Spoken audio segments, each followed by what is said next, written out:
Tumindi pa ang word war nina SP Alan, Peter Cayetano at NBI Director Melvin Matibag.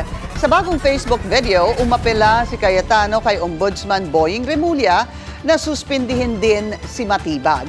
Anya, mas dapat pa umanong tratuhin na suspect si Matibag kaysa kay Mau Aplasca. Ayon din kay Cayetano, nagsisinungaling si Matibag sa Pangulo. Nagbigay ng contact person si NBI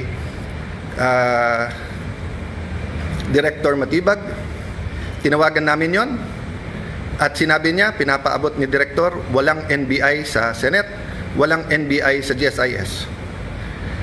Nung hapon, umakyat sa akin si General Mau at nagsabi po sa akin na may nangyayari sa mga pinto at yung GSIS ay nagsasara ng mga pinto at nagsasabing kahit senador po ang dadaan doon ay kailangan inspeksyonin.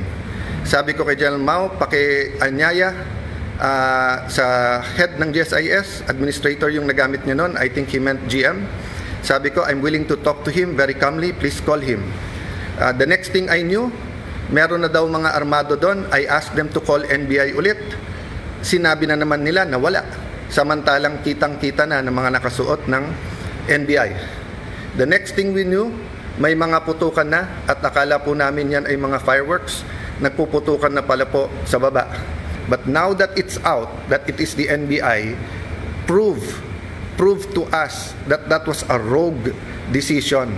Prove to us po na misfire po yun at hindi po yun ang talagang tangka. Mag-follow sa aming mga social media accounts at mag-subscribe sa aming YouTube channel para sa pinakahuli at eksklusibong mga balita.